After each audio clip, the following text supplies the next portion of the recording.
बिस्मिल्लाहिर्रहमानिर्रहीम, अस्सलाम वालेकुम। Welcome to my kitchen. आज मैं आपसे वनीला आइसक्रीम की रेसिपी शेयर करूंगी जो बहुत ही आसानी से बिल्कुल 3 चीज़ों के साथ आप घर में बना सकते हैं। बहुत ही मज़ेदार, बहुत ही टेस्टी बन के तैयार होती है। बहुत ही क्रीमी और बहुत ही सॉफ्टी आइसक्रीम बन के ये तैयार होती है। ये देखिए कितनी ये क्रीमी तैयार हुई है और टेस्ट में भी आइसक्रीम बहुत ही मज़ेदार बन के तैयार होती है। तो ज़रूर ट्राई कीजिएगा आप इसको।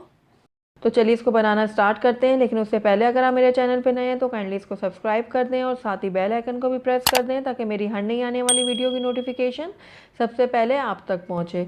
तो सबसे पहले यहाँ पर मैंने एक बाउल ले लिया और इसके अंदर अब मैं 1 कप व्हिपिंग क्रीम शामिल करूँगी। ये बिल्कुल ठंडी और बहुत ज़्यादा चिल्ड व्हिपिंग क्रीम है। तो 1 कप मैंने ये इसमें शामिल कर दिए बाउल में। अब इसको मैं अच्छे से बीट कर लूँगी। तो तकरीबन 2 से 3 मिनट के लिए हम क्रीम को अच्छे से बीट कर लेंगे। आप क्रीम को हैंड विस्कर की मदद से भी कर सकते हैं बीट, लेकिन उसके लिए फिर ज़्यादा टाइम आपको कंज्यूम करना पड़ेगा।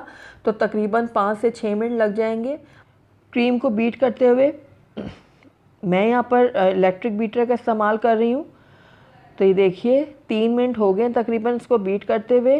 तो ये अच्छे से बीट हो चुकी है। ये देखिए इसमें सॉफ्ट पीक बन चुकी है और ये देखें गिर नहीं रही है क्रीम। अब इसके अंदर मैं हाफ़ कप जो है वो कंडेंस मिल्क यूज़ कर रही हूँ। ये मेरा होममेड कंडेंस मिल्क है। इसका लिंक मैं ऊपर आई बटन में दे रही हूँ, अगर आप चाहें तो वहाँ जाकर इसकी रेसिपी वॉच कर सकते हैं। तो अब इन दोनों चीज़ों को मैं अच्छे से मिक्स कर लूँगी। ये देखिए इस तरीके से। साथ ही इसके अंदर 1 चाय का चम्मच जाएगा वनीला एसेंस। तो ये देखिए 1 चाय का चम्मच मैंने इसमें ऐड कर दिया है। इसको भी मैं अच्छे से मिक्स कर लूँगी। तो देखिए तीनों चीज़ें मैंने अच्छे से इसमें मिक्स कर ली हैं। अब जो हमारा आइसक्रीम का मिक्सचर है वो बिल्कुल रेडी है। अब इस टाइम पर आकर इसके ऊपर आप कोई भी पॉलीथिन वगैरह लगा लें अच्छे से एयर टाइट करके। ये देखिए इस तरीके से। अब आइसक्रीम को मैं तकरीबन 2 से 3 घंटे के लिए फ्रीज़र में रख दूँगी। तो तकरीबन 3 घंटे हो चुके हैं आइसक्रीम को फ्रीज़र में रखे हुए। तो आइए अब हम इसकी जो ये पॉलीथिन हमने लगाई थी इसको उतार लेते हैं और आइसक्रीम को मैं अच्छे से दोबारा से मिक्स कर लूँगी। देखिए आप चाहे तो बीटर की मदद से भी कर सकते हैं। मैं इसको स्पैचुला से ही कर रही हूँ अच्छे से मिक्स। तो ये देखिए अच्छे से मिक्स हो गए दोबारा से। अब मैंने यहाँ पर एक एयर टाइट कंटेनर लिया है। इसके अंदर जो आइसक्रीम का मिक्सचर है वो मैं डाल दूँगी।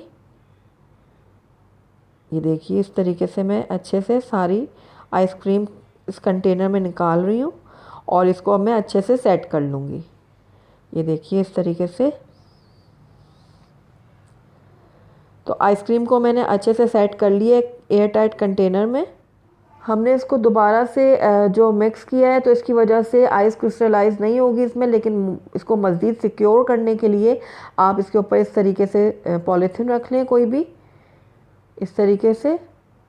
और उसके बाद इसका मैं कैप लगा दूँगी और तकरीबन 8 से 10 घंटे के लिए इसको मैं फ्रीज़र में रख दूँगी। तो तकरीबन 8 घंटे हो चुके हैं आइसक्रीम को फ्रीज़र में रखे हुए। आइए अब इसको चेक कर लेते हैं। तो उसके ऊपर जो ये पॉलीथिन है ये मैं उतार लूँगी।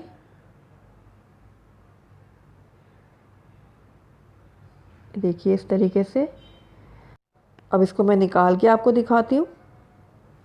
ये देखिए कितनी क्रीमी और कितनी सॉफ्ट बनी है ये आइसक्रीम। इसमें बिल्कुल भी बर्फ़ नहीं जमी ऊपर। गार्निश के लिए मैं ऊपर यहाँ पर चॉकलेट सिरप डाल रही हूँ। आप चाहें तो चॉकलेट को क्रश करके भी डाल सकते हैं। तो ये लीजिए बहुत ही मज़ेदार, बहुत ही क्रीमी सी हमारी वनीला आइसक्रीम बनके तैयार है। बहुत ही टेस्टी बनती है और ख़ास तौर पे गर्मियों का मौसम है तो इसमें आप ये बना के सर्व करें अपने घर में अपने बच्चों को, तो बहुत ही खुश हो जाएंगे सब। तो अगर आपको मेरी रेसिपी पसंद आई है तो इसको लाइक करें, अपने दोस्तों के साथ शेयर करें और अगर पहली दफ़ा मेरे चैनल पे आएँ तो काइंडली इसको सब्सक्राइब भी कर लें और साथ ही बेल आइकन को भी प्रेस कर दें ताकि मेरी हर नई आने वाली वीडियो की नोटिफिकेशन सबसे पहले आप तक पहुँचे। Thank you for watching. अल्लाह हाफिज़।